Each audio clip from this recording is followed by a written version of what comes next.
Hello and welcome back to the Off the Crossbar podcast with myself, Regan Walsh, and my co-presenter, as always, Brad. Well, I would ask you how you are, but I can pretty much guess how you are on this crazy Tuesday evening for us. Oh, we're so excited for the Super League. Oh my God. Brilliant. It is... Jesus Christ, what a crazy 24 hours it's been. Going back last Thursday, we were prepared for this week off, and then the world crumbled. Friday night and Saturday, I was prepared to have my feet up for the next week or so, just chilling without having to do this podcast. But my God, has that absolutely been thrown in the bin with all this European Super League news. So obviously we did the stuff on Monday talking about how it was planning to go ahead from the news on Sunday. However, in the last 4 hours or so, for us, this news has been completely changed, with teams pulling out left, right, and centre following the backlash from the footballing world. Chelsea and Manchester City were the first two to leave, then Atletico Madrid were, then it was Manchester United, and the rest of the English teams. Barcelona are also set to withdraw from it as well. There's been no news on any of the Italian sides, but I would expect they would all set to leave, and this whole competition is going to collapse. It's absolutely brilliant news for football that this has come to this, and we are getting rid of this stupid competition that no one in football, apart from the greedy owners, wanted. But it's been an absolute crazy last 2 hours or so for us, hasn't it? Good fucking riddance. Just so weird. So weird. It didn't even last 48 hours. Yeah, it's... There's so many parts going on with this as well, and we'll get there, but yeah, it's taking it all in. How depressed we've been for 2 days, and yet this is the most hyped I've been about anything football related for, feels like, forever. I've never felt this high with football since the 2019 Championship playoff final. This peak I'm feeling right now. Genuinely, I can't even remember the last time I felt like this. It's absolutely, it's crazy. So obviously, a little bit before 7 o'clock this evening, Chelsea announced that they would be the first team to step away from this European Super League following that the news earlier on this week and today that they received from Premier League clubs and every other footballing club in European football. Then Manchester City were the next to announce that they were planning to withdraw of it a little after 7 o'clock. I think that news came out regarding Manchester City. Then obviously we've had Atletico and now Manchester United as well, and Barcelona. And there has been consequences in the Manchester United camp as well. So that has led to the resignation of CEO Ed Woodward. I said, hold on. You have to take a massive intake of breath before you do this. This is the greatest day of your life. Hang on. But there is also bad news with this, and that is the Manchester United shares have gone down 6.6%. Oh. Yeah. So all the crypto experts there are feeling the pain. Yes, massively. Well, yeah, like you said, it's an absolute brilliant day that United have finally got rid of Woodward. I mean, he was appointed. Who knew that 50, however long it's been of this, that's all they had to do. Yeah. They've been begging for this. You just had to protest outside the stadium, lads. Yeah, absolutely brilliant. I mean, he was first appointed by the Glazers back in, I think, 2003 to 2005 when they took over the club. However, he became to the forefront of Manchester United in 2013 after David Gill retired from his role at the club when Sir Alex Ferguson also left. And he's now been the CEO who leads over the likes of transfer windows and other business side of Manchester United, and there has been a lot of hatred from Manchester United fans over the past 8 years or so with regards to how he does transfers and everything, and getting haggled over prices, and that the fact he seems to pull off more sponsorship dealings than doing transfers. And it's just an absolute momentous occasion for Manchester United now that they've managed to get rid of Ed Woodward, and hopefully this is the start of the end of the Glazers' run in Manchester United, and that they sell up soon enough. Well, yes, if the rumour is to be believed, was it Mike Keegan? It was Mike Keegan, wasn't it? Mike Keegan or Miguel Delaney, one of them two reported They're both pretty trusted. But, that this could be the final straw in the poll for Manchester United's owners, the Glazers, and that they would apparently being keen to sell the club now that this European Super League deal is off the table, and they obviously don't want to face the backlash, which, if this is true, my God, you will think Man United fans will part. Yeah, if it's not, it's going to be horrible times continuing for Man United. But if this does happen, Man United fans are going to party like it's 1999. And I don't mean the Prince song either. Was it Prince that saw that? Oh, look, it's not. I have no idea. That's why that's even further out of my musical knowledge.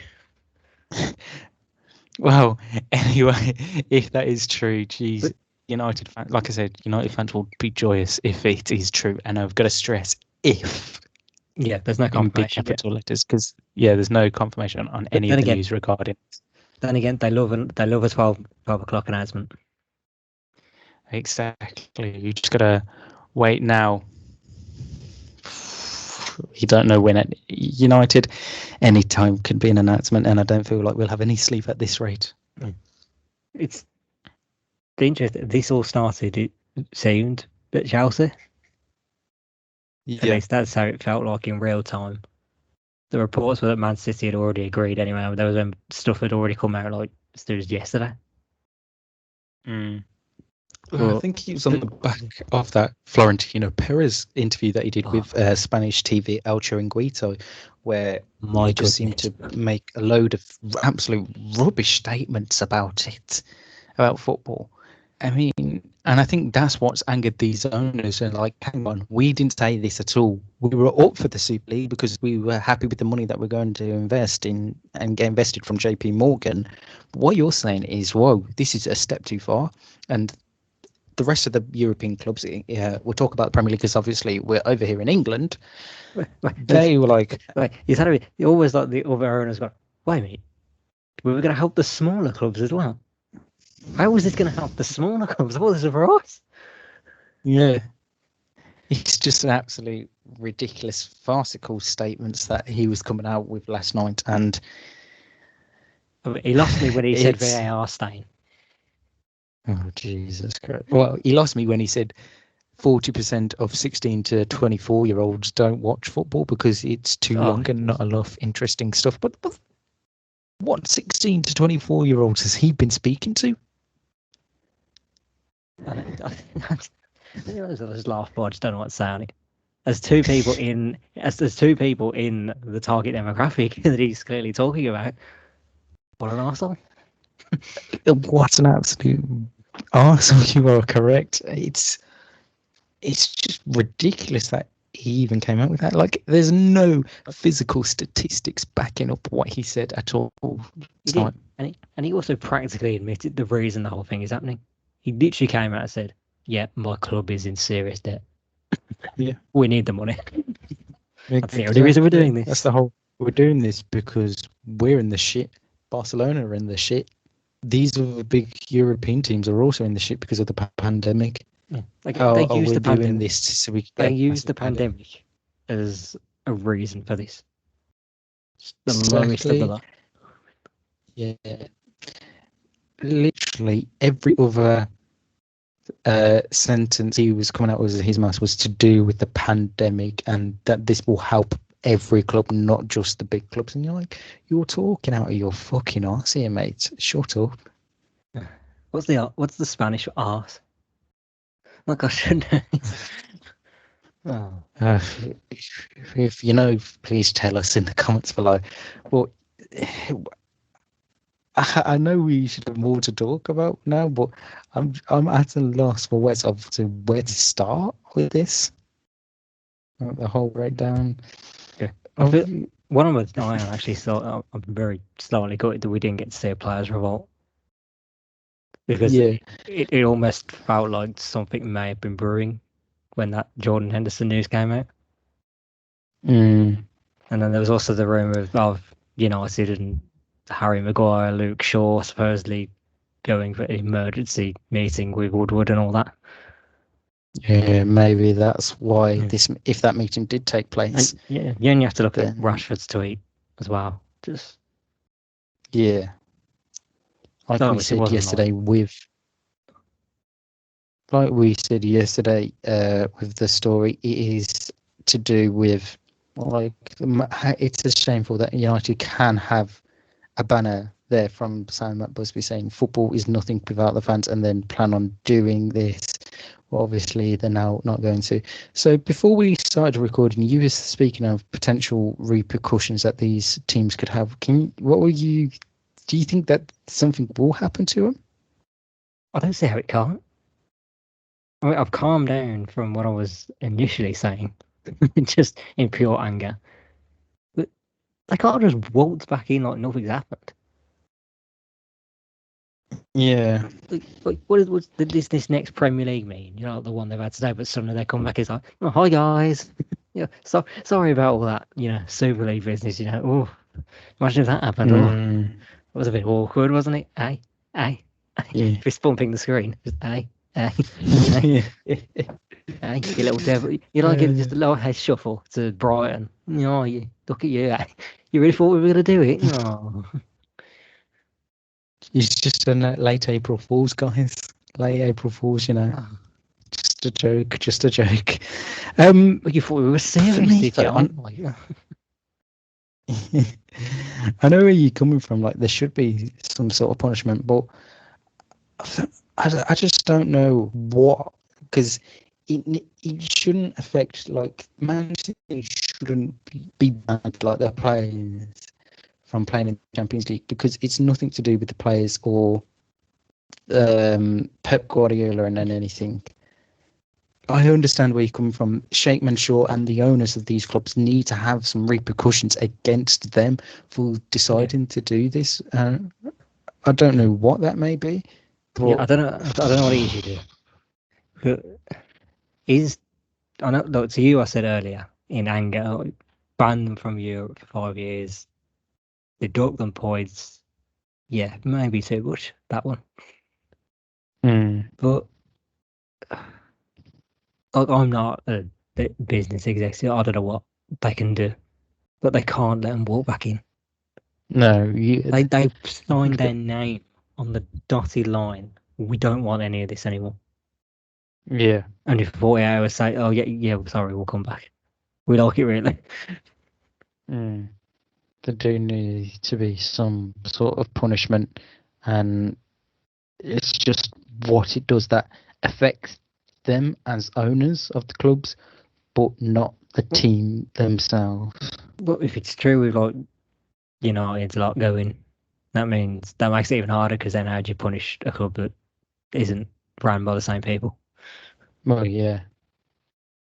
Like, that's then hard. Do FIFA then put a ban on the Glazers owning any more football teams? Oh, look at that! I totally support. Because I mean, If they don't. can, if they can even do that, but I don't know if I go. Well, I don't know. No. But yeah, it'd be very interesting to see what the reaction is from FIFA, UEFA, and all these other leagues do in terms of response to this fallout today, and how their clubs do go back about repenting their apologies to the rest of the football, because it's obviously an incredibly bad thing that they have done. Yeah, seeing them, it was just weird seeing the scenes at Chelsea. Like, I've never looked at another club's fans and gone, "Do you know, I adore everything you're doing right now." Yeah, what you're doing is absolutely brilliant, and I've got 100% credits for you. Actually, poor Petr Cech there. Yeah. Oh, poor guy. They're really, oh God, how do we? So there's a bit of a crowd going out there. Oh, Petr, you're a legend. Go, yeah, have a word. They've done the Gary Lineker thing. Have a word. Yeah. Oh, poor guy. He couldn't deal with Fogden and Rory Jennings. Like, oh, even Arm Alex was there. Oh, Jesus Like, Christ. Oh, brilliant. Well, yeah, it's going to be a bit of calm maybe now for the rest of tonight, and then No, probably trust more me, news and stuff. we're doing this now. I still think there's so much more. Like, once the Chelsea game came out, the domino effect just starts now. That this is the biggest downward spiral of any idea we've ever seen in football. Yeah, this is the biggest U-turn in football. This is something in history, I think. This is the biggest thing in our lifetime, and we're never going to forget. Yeah. Like, it's bigger than. This cannot be forgotten. Oh no! For every fan across the country, whether you're a part of them 12 or the other 72 non-league teams and 14 Premier League teams, not non-league, what do you call it? Football league teams, and obviously those in non-leagues, need to remind these owners this shit cannot be happen again and needs to be stopped. Whether they do go down the route of something like Germany, the 50+1 rule, or harder sanctions for clubs if they plan on doing this again, is something that, like you said, none of us are going to forget in our lifetimes at all. Yeah, and it's this kind of mentality that should not stop in football fans. So annoyed about something. This is what you've got to do. Yeah. And I get it, because I'd seen something and I completely said, when you hate your owners. It was the same with the other fans. Always walkout protests. Like, they don't want to do it because they still want to watch their club. But this kind of thing, this is a case where this is more than just bad owners. This is changing the sport as we know it. 100%. We've now had the warning shot of how fucking terrible this can get, and we now need to make sure it never happens again. Yeah. Like, I've seen the thing about UEFA now is the rumor that they've got like a whole new format planned, and it's going to be 4.7 billion. With, that's appeased those that are trying to break away from you. No, don't reward them. It's crazy. That was the reason justifying behind as to why they stayed. We do, so like UEFA is just as bad. Oh, 100%. This isn't even a case. What they've done with this new... No, they're just as fucking shit. Oh, 100%. We're not saying UEFA are gold, no, because with their new tournament, or new format of the Champions League that they're planning on doing, that's just milking more money out of fans. The Europa Conference League that's starting this season is milking more money out of fans. It's what I thought of this analogy earlier, and I haven't said it to anyone yet. It's like this Super League is like these 12 people have robbed a bank, and they've took millions of pounds.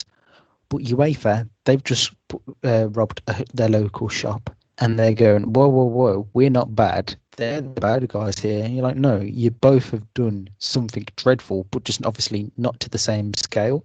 It's still a fucking shit show what you've done. I was trying to figure an even worse one there. I lost it. You're wrong. Mm-hmm. Well, we'll be back with obviously. Do you know what's weird? We're staying on this announcement, but Real Madrid are going to be the only ones left. It's going to be like Will Smith in that last scene in The Fresh Prince of Bel-Air. He's just looking around. It wouldn't surprise me at all. Well, I would say let's pray for a quieter week, but we know that's not going to happen. We'll be obviously back. Any more big news regarding anything to do with this Super League ending? And just a reminder, people, in case you completely forgot, amidst all this news from the last 2 days and the fact that there was a Liverpool Leeds game last night and Chelsea are currently playing Brighton, Jose Mourinho did get sacked, by the way. Oh, did he? Oh, I missed that one. Like what? that? I must have missed that, Jeff. How was that just got under the buzz? Like, the fuck? No one's talking about that Jose Mourinho got sacked. Poor guy. Well, it doesn't matter what's happened. He's a legend of the game, and yeah, he couldn't have been. People just couldn't have given less fucks about him. Yeah, this is the least fucks about a manager being sacked I've ever known in football history. And he's one of the biggest names to have ever managed the game in England. And no one's talking about it. I woke up this morning thinking, oh shit, yeah, Mourinho also got sacked yesterday. Like, why is no one talking about that? Absolutely crazy. But yeah, make sure you like, comment, and subscribe if you're listening to us on YouTube. And make sure you follow us on Twitter as well for latest updates on stuff. Yeah. For all we know, this isn't the last one we're doing this week, unfortunately. No. Although I guarantee I can't do anything before Thursday. Well, if we need any more stuff, I'll make sure I get on top of it. He's the reliable one here, not me. Even if I do edit everything. We're not editing the video that's going up now at this minute, are you? But yeah, people just wonder why the comedy's gone. Make sure you head over to the website to click on all the latest stories as well, and make sure you follow us on Twitter, which is @OffTCPod, so you can keep up to date with all the latest stories if we haven't got a video out regarding the situations that are happening in and around this Europa Super League and anything else, especially the fallout that's now happening at Manchester United as well. And until whenever our next time, maybe we'll see you soon. It's goodbye from me and goodbye from Brad. Seriously, supporters of these top six clubs, do not stop the protests. They have to hear your voice. Agreed. We'll see you soon.